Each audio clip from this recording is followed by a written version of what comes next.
part of the Press Play Podcast Network. Look up in the sky. It's a bird. It's a plane. This is Jason J. Lewis, the voice of Superman on Justice League Action. This is Mark Wade, writer of Superman Birthright. You're listening to the Krypton Report.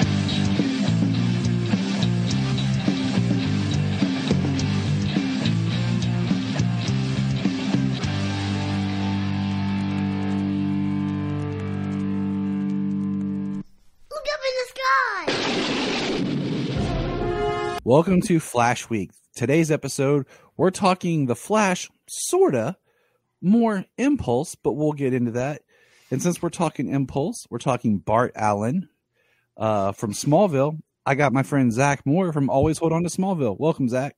Hey, Tyler. Happy to be here. I'm glad, man. Okay, so this is part of, like I was telling you, the Flash Week. We're talking, live action and major media representation of The Flash. How excited are you for the Flash movie? I have very conflicting thoughts about the Flash movie, man, to be honest with you. Honesty is good. So, this movie has been, 10 years in the making, almost, right? I've said this probably on every episode. It cracks me up that the day after Grant Gustin's Flash premieres on the CW to great reviews, high numbers, they announce Ezra Miller as the Flash, and then he'll have a Flash movie. Yeah, in 2018. Yeah. So here we are. 28. That's correct. That was the original release date, 2018 for the Flash. And here we are. Grant, as of this recording, Zach and I are recording on the night that Grant's Flash has ended. Mm-hmm. Neither of us have seen it yet. So No. Right now, technically, Grant's tenure is over, and Ezra comes out next month. So it's like 9 years basically. There's a lot to be said about that and how we got to that point, but it is crazy that Grant's entire run, outside of being on Arrow when his original appearance, his entire run start to finish of the Flash series began and ended in between them casting and announcing Ezra Miller as the Flash and that movie finally coming out. So that's one thing. Yeah. The other thing is, and this is thinking back to, take yourself back, right, to 2014, 15-ish, right? It was 14. 14, okay. There was no Flash yet in the movies, right? That was a perfect time if they really wanted to create some synergy between the TVs and the movies. They could have been like, okay, we have Batman, Superman, and Wonder Woman, right? Obviously, they aren't going to be on TV, but we have these other shows that are doing well. Why don't we take the Flash and Green Arrow and whoever else and build your Justice League across multimedia, right? Which is the plan for DC Studios. We'll see how that turns out, because how many plans have we heard from DC, right? So I was like, why are we doing this yet again? Why does the Flash get to have his own TV show, but it's a different guy in the movies, but then the TV can't use Batman or Superman? It's the rights issues have been a nightmare, as we'll talk about with Smallville a little bit, I think. Yes. Because, we'll hold on to that thought, right? And so there's that whole factor. Then there's, I love the Flash, right? I grew up watching the John Wesley Shipp Flash show and really enjoy that. And I have a show on my Patreon about that show and other things like that. So I love that show. So I'm a Flash fan. I've always been a Flash fan. I'm not Mr. Aficionado when it comes to the comics, but I know enough about the lore, like Reverse Flash, stuff like that. So when you hear there's going to be a Flash movie, you're like, oh, wow. I can't wait to see what Flash movie it is. And of course they do Flashpoint and they make it basically a Batman heavy movie. So I'm conflicted about that because of course I love Michael Keaton as Batman, right? Who our age doesn't? Exactly. Grew up loving those films. They're still my favorites. Quote them all the time with friends and stuff, like the definitive movies of my youth, right? But I don't think this is the right way to bring back Michael Keaton. I think Batman Beyond would have been the right way. So I'm happy to see Michael Keaton back, but I'm like, why are you doing it like this, right? So, and then there's the Ezra Miller of it all, where Ezra Miller has not been an upstanding citizen, right? I don't know how else to say it, but the dude's committed some crimes, and we're just going to ignore that. And they just delayed this movie so long that maybe people will forget about that. So all those factors, right? I'm very conflicted about this, Tyler. That's my honest opinion. I hear you. Yeah. And my thing is, I try to think. I love the character. I'm with I have 4 comic book tattoos, and the Flash is one of them. And I think about the movie is more than one person. And I try to think about all the people who's put in a lot of hard work to make this. And then I try to with the Michael Keaton thing, I think, we heard that they were going to spin off and do Michael Keaton was going to be in Batgirl. And then maybe they were going to do a Batman Beyond movie and all that kind of behind the scenes stuff. So I'm just kind of trying to put that out of my head. Mm-hmm. I think the marketing's been a little bit more Batman heavy because of the Ezra Miller thing. Yeah. I am glad that Ezra is seeking help. But I try, in the same vein of watching Smallville with the whole Chloe thing, is trying to separate the actor from the art, because this is here now. Will there ever be anything in the future with Ezra in anything? Because he had the whole Harry Potter Fantastic Beasts things going that kind of the last movie kind of didn't do so well. So I'm just I'm trying to enjoy the hype, because I think part of why I'm as hyped with this is the first big DC event film that my kids are a part of. So my daughter loves the Flash. She had a Flash theme for her 6th birthday in April. She is so excited.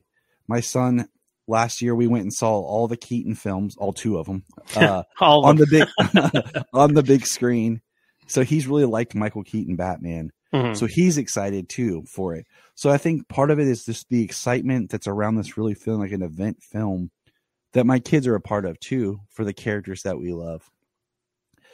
But I get the I don't think we should all just forget what Ezra did, but I do like the fact that it seems like Ezra's seeking help,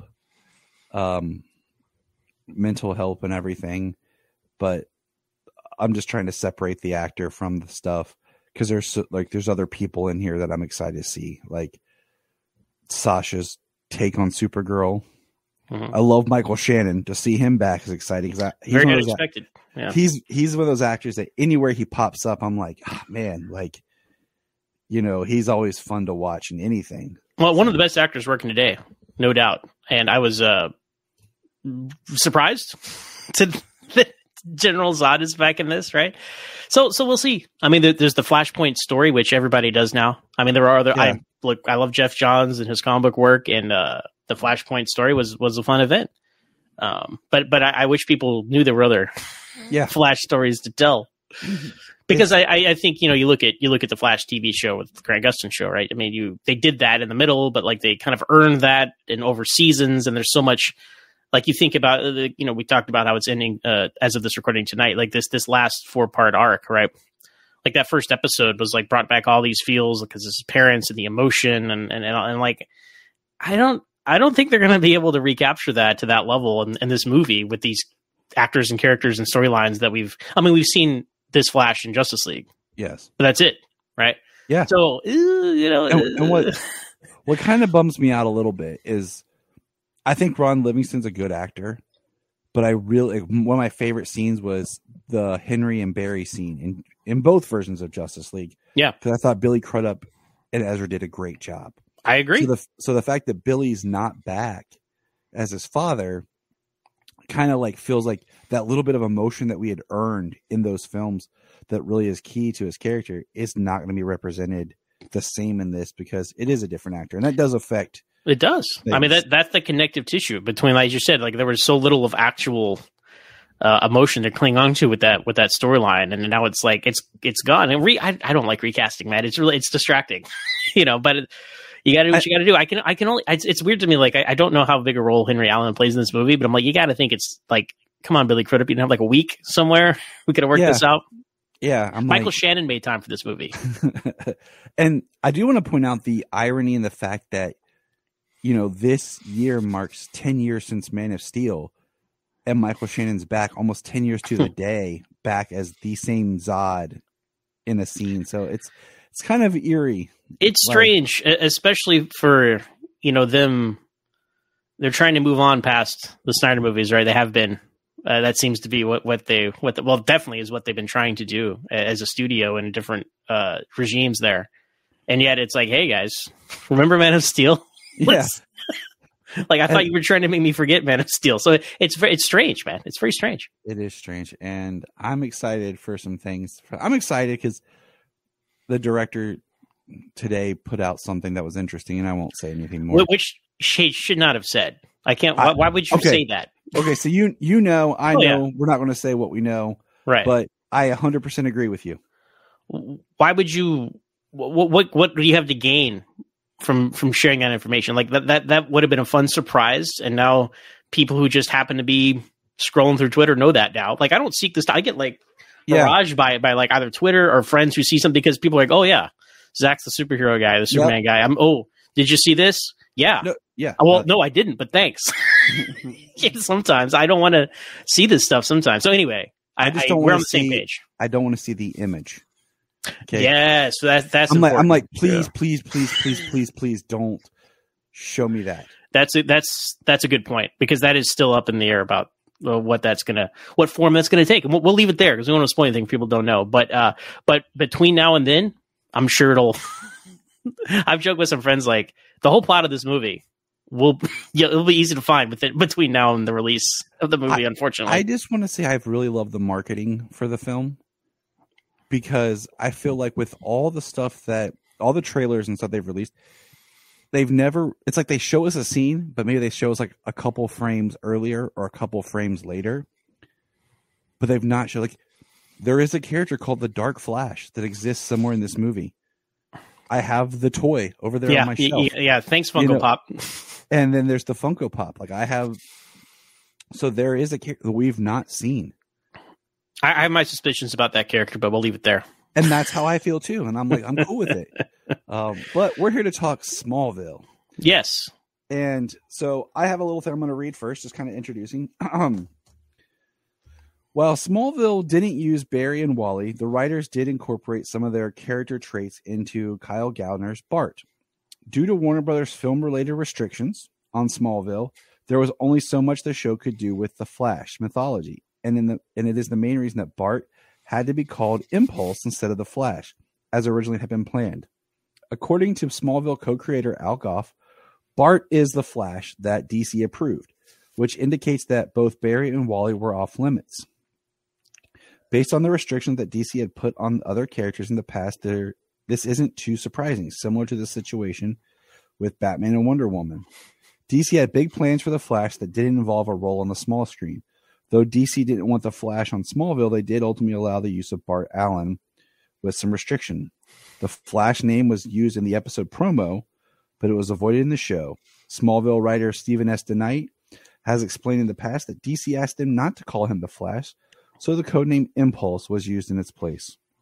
However, as DeKnight has noted, this didn't stop viewers from seeing him as the Flash.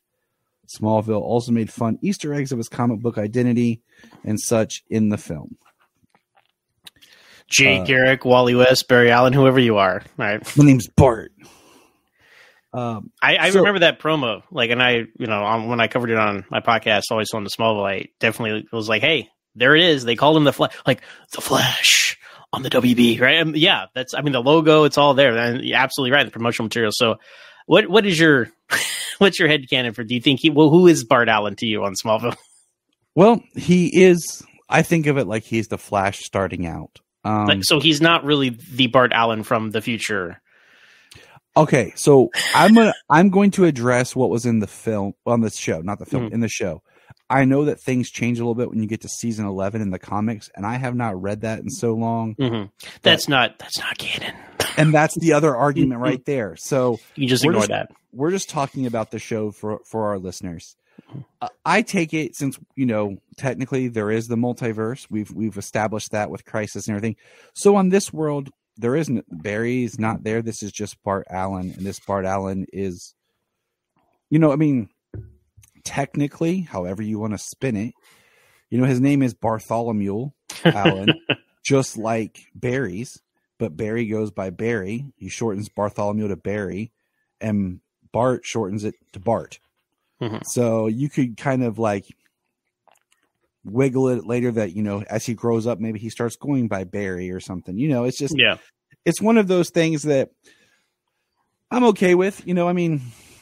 Impulse, it makes sense why they went with that. You know, my history with the character is this was the first episode that I watched on, I think it was the Family Channel, whatever it was, like ABC Family. Yeah. When it, before it was Fox Family or reverse that. I can't. Yeah, I think it was. I think it was Fox Family first, but yes, a lot of people watched season 4 there on the Family Channel. Because when season 4 aired is when I was working, college started and everything, so I wasn't. That was when I got into my rotations of buying the DVDs as soon as they hit and just kind of binging, old school binging, you know, with DVDs. It was a little more work because you had to get up and change the disc. Yeah, totally. But this was one that I remember. I actually came home. I don't remember where I just came home and my mom and brother were watching TV, and the next show was Smallville, and it started, and I was like, oh, I was moving around like I wanted to watch it from the beginning, and we didn't have it. I don't think we had a DVR at the time. My mom was weird about that stuff. But I just remember him saying Bart, and I was like caught off guard, like Bart, because I didn't know about that character. You know, because I had followed the Flash comics. Because you know the ID scene was cool. But yeah, in my head canon, it is the Flash. It's Smallville's version of the Flash, and as you were saying earlier, it's so weird because of how they're like, okay, this character can only exist on TV and this one can exist in the film, but then we have Clark Kent, but then we can do Superman Returns. Yeah. Because that's Superman and this is Clark, you know? The logic there is so strange. I'll never understand it. But now I think I am starting to understand it. With like how we have like 4 Batmans now, right? Yeah. I mean, it's. But now that's a little extreme, obviously. But it's like there should be a TV universe and a movie universe. I think that would be the easiest way to have avoided all this. I don't understand why there's conflict. Yeah, and I mean that's why I kind of see where you want to tell stories, and sometimes having the 2 versions is much easier than having them tied together. Especially 2 versions is great, Tyler, but like let them have 2 versions. Yeah. Like let them have 2 versions. That was the problem. There can only be 1 version, right? And that's why we didn't see certain things. It's not Highlander, but there can be only 1.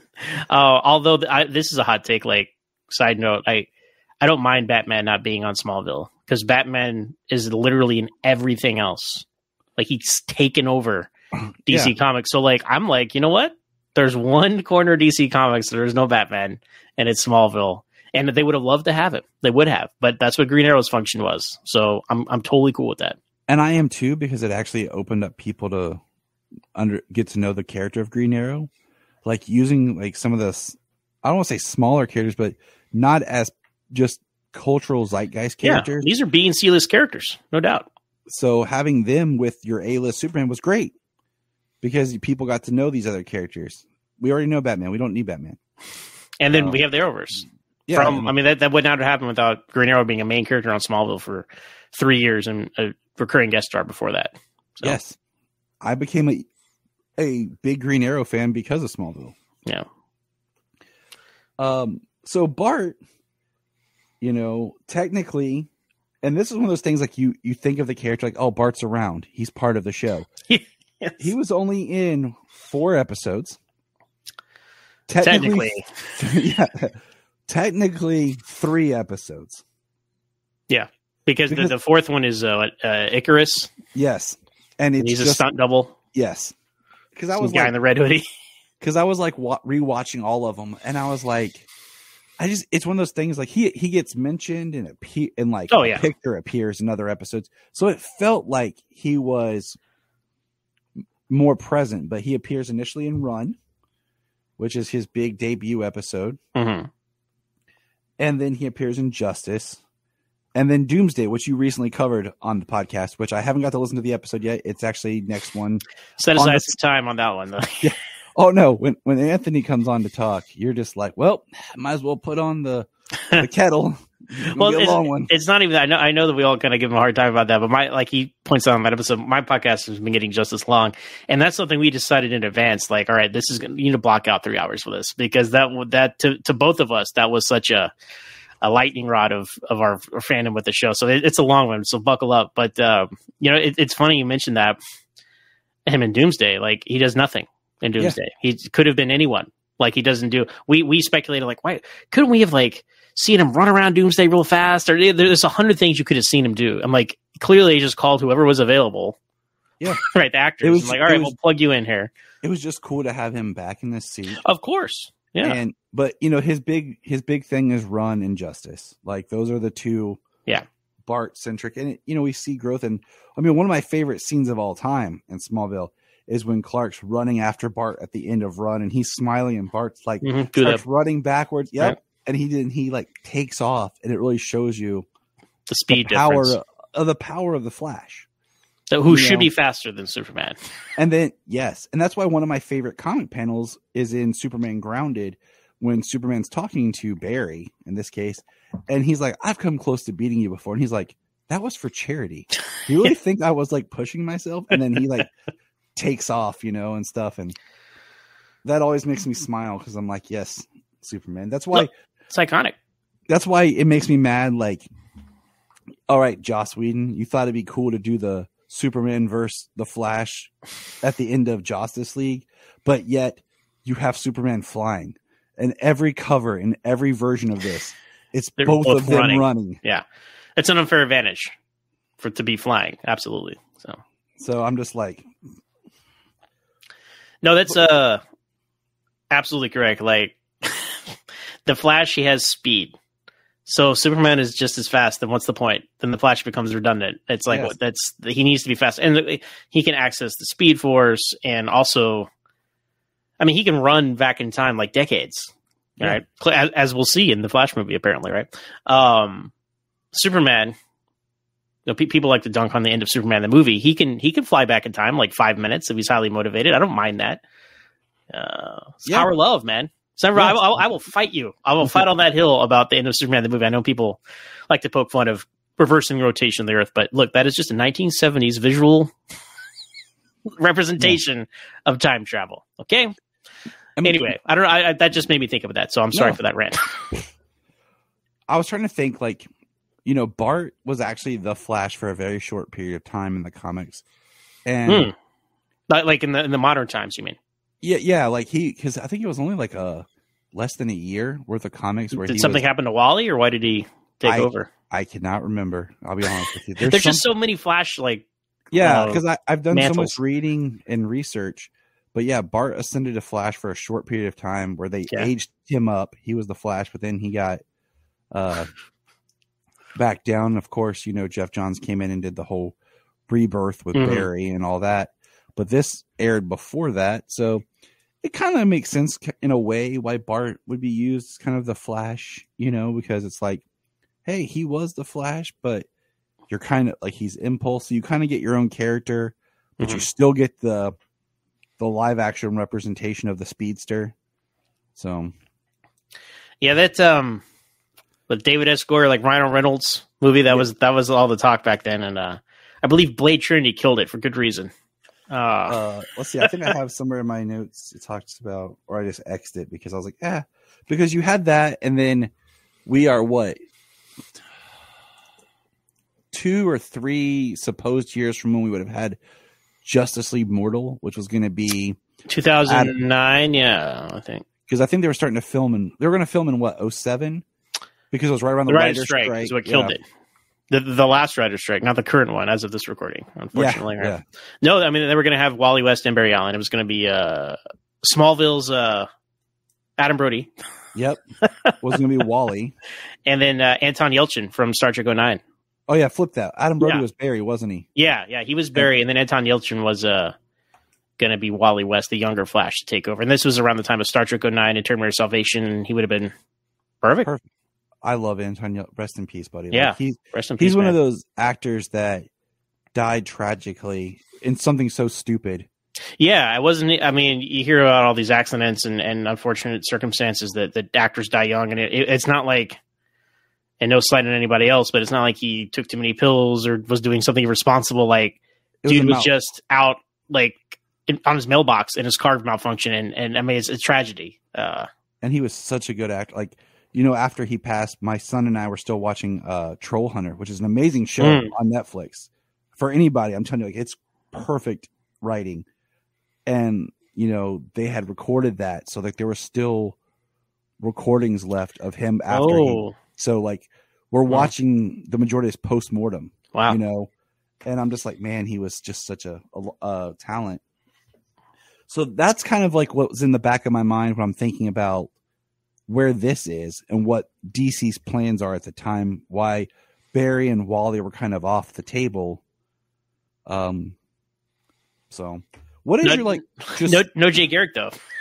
Yeah, that kind of like threw me. Is like you could have done something more classic with Jay Garrick, but well, I mean, we haven't gotten there yet in my Smallville coverage, but Absolute Justice is coming up in season 9 because we're between seasons 8 and 9 right now in my podcast. And my dream casting would have been like, can we get John Wesley Shipp to play Jay Garrick? Like, that would have been amazing. I mean, we got it later, but thank you, The Flash. But that just seems like such a strange miss because you already had established Bart. So there's a mythology there, right? Of the Flash. You could have leaned into that, but I think movie people, but why just let him use Jay Garrick? Nobody cares about Jay Garrick in 2009, 2010, right? Whenever that episode came out. I don't know. I think that was a missed opportunity, but fortunately, we got plenty of Jay Garrick later with John Wesley Shipp. But I mean, Smallville, they did those legacy casting, and I thought that was a potential miss. He could have been one of the old timers in that. He could have been there with Hawkman and Dr. Fate. In that footage where it was all like kind of be grainy, like the past. What year was that supposed to be? Let's not even go there. I'll let you save that because how are they that old? But yet, like, is this the 80s? Nobody remembers that ever existed. Like, no one remembers there was a superhero team. Yeah. I mean, they could have, taken a frame of footage from the Flash TV series or something even and put it in there just to wink at us. Yeah, absolutely. But what is your overall feelings just on Bart in general on the show? I loved him in Run. Making him kind of younger and more immature suited him and suited the character. I liked, Smallville really brought its A game whenever there was another superhero. Mainly ones that like they come into Clark's orbit and then he like sets them on the right path and then they go on about their business. And I think all their intro episodes are very strong, particularly Run with Flash and Aqua with Aquaman. I think those are both like, A plus episodes. Agreed. And it's funny. I was thinking the same thing. Like when you rewatch the show, like I do and analyze and all this stuff, you're like, man, he was only in like 3 episodes because they mentioned Bart. His pictures around, right? They talk about the league and Oliver's team and all that a lot. So it's in your mind, it's all going on and off screen, but just an episode in season 4, an episode in season 6, an episode in season 8 of over a 10-year show. It's like, wow, that's it. Fantastic Injustice as well. Great evolution of the character. The classic, like, you got to keep running, you're going to die thing. The trap Lex puts him in. That's great. And then he just has nothing to do, unfortunately, in Doomsday. And that's it. So I look, as I said off the top, I love the Flash as a character. It was great to see him. He'll always be the Flash to me. I know they, like we said, they called him Impulse there. He didn't get to pick his name either. Huh? I like it because I like it. It's like maybe as he matures, they're like, okay, you can now we'll let you be the Flash. Yeah. You can choose your own code name. Yeah. Bart, I like that. And that's a reference to the fact that, we know that he's supposed to be a different name. So I know, I thought he was, I thought he was good. I just wish he was around more. I agree. And they had done more with him. I like that, he leaves. You always have that nice little plug like in Aqua and in Run where it's like, we should start like a club or a league or something. They always have that little nod like Junior Lifeguard Association, bro. Yeah. And so and then he comes back and Clark's like, he's up to stealing. He's like, nah, man, I'm working legit. And yeah, you have that great like evolution of what he's done. And the figure, I love that they did the Smallville figures from Justice. I wish they had done more Smallville figures. Do you have those? Yeah, I do not have those yet. So one day I found, so Bart was the first one I got. I found it. It was at the state fair. My mom and I were walking through like this section was like people who were like vendors and stuff. Okay. And I found the Smallville Bart, and that was the first one I bought. Then I bought on eBay Aquaman and Green Arrow. Then eventually I had to save up some money because Clark was always so ridiculously expensive, and I bought Clark. And then just this past February for my birthday, my friend and I were in Pennsylvania in a comic shop, and they had a bunch of open figures, and one of them was the Cyborg. And that was the last one I needed. And I bought that one. So now, yeah, I finally have the 4 nice man figures, right? Or 5, sorry. Yeah. With Clark, yeah. Yeah. Because I was like, my Impulse figures here on my Flash collection, and then the rest of them are over there on my Smallville collection. Gotcha. But, Smallville, I like Impulse Flash. Like, I think it's a great character. It works well. I like his costume. Like, I love the quote unquote hoodie look that all the characters got with the sunglasses, for Smallville. They worked together, I think Green Arrow's works. Flash works enough. Because you can't make him look like Flash. He's got to be a little different, so he's got to be Impulse, but even Impulse's suit, there was no hood. Yeah, everything. he's not. They could have given him actual goggles, I guess, more like Impulse if they want. But everybody had the cool shades. That's the Oliver's. It made sense because Oliver made this team, right? So as underwhelming as I felt some of those costumes were, especially now, but back in 2006 when Justice came out, it was like mind blowing stuff, right? And it really is quite an achievement. But it's like, okay, Oliver Queen made all these costumes. That's why they all look the same and have the hoods and the sunglasses. Like that's fine. Like you just got to let it go. And know that, like, again, look around, like the landscape of 2006. What else are we getting on TV? Like Heroes, right? And there are no costumes there, so that's it. It was, and then you just think about the early 2000s period. Like you had the X-Men in the black costumes, and then they didn't always wear their uniforms. Mostly not. Well, Wolverine's costume is like his undershirt. Yeah, he's tank top. Because even in the X-Men, the first film, like Wolverine's suit is he grabs an extra uniform of Cyclops's and he puts it on and he makes fun of them for wearing them. Would you prefer yellow spandex? Yeah. And then you had Spider-Man, which was, true to form. And then you had a couple others here and there that were like still trying to be their comics, but, at the same time, it was still in that era where it had to be darker and more gritty, and we can't actually do like pure comic, though I still think Ben Affleck's Daredevil suit is awesome looking. I love that suit. I like that movie. Hot take. Director's cut is obviously better. Yes. I'm gonna say the director's cut really makes a lot of what made the theatrical cut awkward work. So. But I still enjoy it, like for what it is. But on costumes, do you remember? I don't know if you have this in your notes anymore. Do you remember they were talking about that Flash spinoff show? Vaguely. Yeah, and I remember this from Krypton Site. So shout out to Craig Byrne from Krypton Site back in the day, and they would always talk about these spinoffs, and one of them was like going to be the Flash. And I don't know if it was before or after Run, because Aqua was so successful, they made that Aquaman spinoff show. This never got to that point, but there was like, it's a time traveling guy, and he's got like he's got a lightning bolt patch on his backpack, and I'm like, oh, like I do remember that now. So talking about the costume, like think about what we could have got, like that, right? So that makes you appreciate what we did get with Bart's costume. And as frustrating as many jokes we make about him, like really being the Flash and the studios making him Impulse, like you can be a lot cooler with like whatever changes they made and however the character is because he's Impulse, because he's not Barry Allen. No, it's Bart Allen. Like sure, like his flash of light, man, and I'm from the future. Like all these weird things he said, just maybe half being sarcastic. Obviously, when he tells Chloe he's from the future, that's just him showing off, or is it truth? We don't know. He's a character that they planted enough seeds that if they really had wanted to, they could have explored. Like at some point, season 10, Barry Allen shows up, and it's like, this is my grandson from and you would have been like, okay, kind of like just in Harry James Olsen, Tyler. Yeah, that's what I was going to get to. Yeah, kind of like how Mira shows up. We never see Arthur meet Mira, but later when I think it isn't in season 9. It's Patriot 10. Season 10. I think. Okay, I couldn't. When Arthur shows up with Mira, they allude to a lot of stuff that's gone on off screen with his journey. Same thing like you just said with Impulse is he's Impulse, And just like the comics, he was Impulse, then he became the Flash. You could have had an episode where he, even like off camera, like Bart shows up, he talks about, yeah, I've been hanging with my uncle. And they're like, oh, that's cool. Your family? He's like, it's a long story. Or my grandfather, like, what? Yeah. And he's like, it's a long story.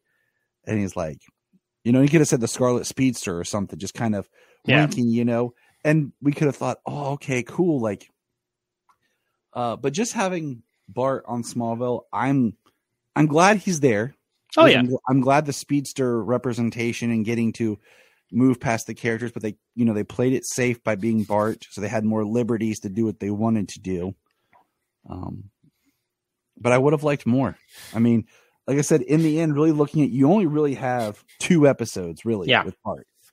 Because he's not. He could have been anyone. He could have been Aquaman. Could have been knocked over by Doomsday. You know, it's just he does nothing, and it's such a missed opportunity. And I know they have their own budget. That episode has its own issues. It's, like I said, it's like we mentioned earlier, as you guys can go hear about it on our podcast. But they use him to his best potential in Run, and they use him to his best potential in Justice. Like those are fantastic uses of him as a speedster. And I, you know, they had hundreds of more episodes, so they had plenty of opportunity. I know Kyle Gallner, like, you know, he was in the Nightmare on Elm Street reboot. He's been in a lot of horror movies. Like that's kind of his thing, it seems. So maybe he was unavailable. I mean, I don't know, but I would have, like you said, like they brought in Aquaman back and expanded his mythology. It'd been perfect way to bring him back for some reason later on in the show, just to check in one more time. It would have been cool if he had been there with Clark during the Absolute Justice. It's kind of like Clark's teammate, you know, and having like the two teams. You think it's because they had Green Arrow like as a main character? They decided, we don't need more of these guys anymore. I kind of feel that. I mean, honestly, like you have a secondary superhero all the time now. Like, why do we have to keep bringing these in? And you mentioned Kyle. Like, I really hated that spoiler. Okay, I really hate that he died so early in Scream 5. Yeah, I was hoping for more from him. Yeah, I wanted to see more, and then I can't remember the movie off the top of my head. It was a movie he did about being in the band called The Fingers. I can look it up on IMDb where he's in a band. It was a really good movie, and I really enjoyed. He sang in the film and everything, and I really enjoyed that movie. And it's escaping me what the title is, but I've enjoyed when he pops up. And he's in The Haunting of Connecticut too, if I remember right. The Haunting is something. Yeah, that sounds right. Yeah, again, horror movies. That's his bag, it seems. Yeah, so. It does seem like that's where he pops up. He was just recently in Smile. Yeah, which ended up, I haven't seen that, but it's really successful apparently. So, so I think he is a good actor, and I like seeing him and stuff. So I don't feel like it's one of those acting chop things, you know, where it's like, we got this person, but they really aren't that, you know. So maybe it was because that was a good point about Green Arrow being back. That they were just like, yeah, we don't need to keep having these reoccurring people. Yeah, I mean, he was young, like when they cast him, and he brings that youthful energy, and it's like it totally worked. Like it just he worked as that character, and Clark's younger brother. Like, yeah, exactly. Like whenever Clark had to deal with younger people, you know, it really worked. Like with that older brotherly thing, that Tom Welling really tapped into that, channeled that vibe. And that really worked for him and Bart, and they're kind of like bromance, and like continues for the first 2 episodes, and then he's just kind of there, and Doomsday, and like, sorry Clark, we're gonna betray you. Yep, gonna get knocked out by Doomsday, and cry at Henry James Olsen's funeral. Here's a pitch for you. What could have been interesting: Bart comes back for an episode where he helps Connor, and kind of role reversal, where he's like the older brother to Connor, and like this, you know, kind of showing where he's matured and everything. That could have been a really nice like send off to Bart in episode season 10. He's a grandson of Barry Allen, right? That's what he's supposed to be in the comics. He was Barry's grandson. So I was trying to think of the dates. I'm like, oh, he could be with the Legion. I'm like, oh, that's too far. That's too far in the future. That wouldn't have worked, because I was thinking, oh, the Legion and other characters just disappear. Yeah, they are like they are good. Like, but. No, you could have done a lot of stuff with that, but no, you got to appreciate what you got, you know. And in Smallville at the time, like, hey, we're getting as close as we're going to get to the Flash, because you know there were rumors of that Flash movie for years, as we said, that never happened. finally getting one. Yeah, But fine. back then it was like, well, this is as close as we're going to get. And I guess it wasn't as mind blowing to see him run and stuff because we saw Clark running all the time, like because he didn't fly. So that's a big difference between the Clark and they Fallen really Superman. didn't do like the Speed Force Lightning or anything that would. No. They were still just kind of doing that hyper, same like you said, same as Clark, but it was still just cool to have him. Yeah, he had a little lightning trail and stuff. Like it was a little different. But they were just didn't, maybe they couldn't, but they did not go into the whole Flash mythology like they could have. So yeah. And so you haven't read season 11, you said? I have. You have. Okay. I read it when it first came out, and I know there's some things that go on about they retcon kind of who and what Bart is, and I was just like, you know what, we're not going to go down that rabbit hole because that to me, like you said, it's like it's not canon. You can take it if you want it, but it's not canon. So I'm just like looking at just how they did it on the show. No, I agree. People are like, oh man, if because Tom and Michael always talk about this animated show they want to do, right? And they're like, oh, are they gonna adapt season 11? Is it gonna be in continuity? No. It's not. Because season 11 is like, we're going to do whatever we want. And they're like, Wonder Woman, Constantine, our own version of Crisis, which conflicts with the Crisis that was filmed, which is canon. Which is canon, yeah. Batman, immediately, right? Yeah. They were like, this is our chance. How fast can we get to Batman, guys? Yeah. Anyway, and no slight to season 11. It was great to continue the show in that way. And I'm glad it exists. And it's more Smallville. It's more Smallville story. It's more Smallville merchandise. It's more Smallville content. But it's on the tiers of what matters, and like it's on a lower tier than the show. Yeah. Well, we're gonna put a pin in it there. Zach, thanks for being here and chatting a little bit, preparing for Flash Week. Everyone, check out Zach's conversation on the podcast on Always Hold On Smallville. Give them some plugs for your shows. Yeah, man. Always Smallville with 1S on Twitter. That's the mothership. And we got lots of spin-off shows. I'm on one of the spin-off shows, but because we got Always on Superman Lois.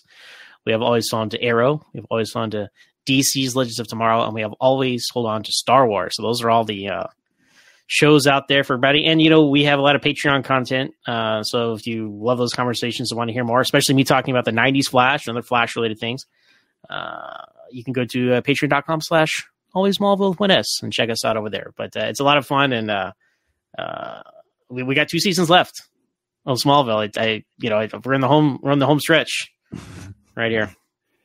And it'll be fun to kind of like when you get done to kind of look back and see where DC as a whole has been from when you started that show to where you are now, and just like how you got derailed from other things that kept coming up. And yeah, I mean, the first month, I started in February 2016. So Batman vs Superman came out like a month into my show, and I've lived in the shadow of the DCEU ever since. So we'll see what the state of DC is when we finish season 10. All right. Well, thanks, Zach. And remember, everybody, look up in the sky and get ready to enter the Speed Force. Look up in the sky. We just want to say, if you've enjoyed this podcast, please check out other podcasts on the Press Play Podcast Network. If you are like Tyler and James and can't get enough super talk, check out these other podcasts. Digging for Kryptonite, Supergirl Radio, The Last Sons of Krypton, The Superboy Legacy Podcast, All-Star Superfans, Superman the Animated Podcast, The Aspiring Kryptonians, Always Hold On to Smallville, The Geek of Steel, and Truth, Justice, and Hope. Remember to check out Krypton Report on all social media platforms. Go to linktree.com/Krypton Report. You find all of our reports. This is Dan Jurgens, and if you want to have a good time, keep listening to the Krypton Report.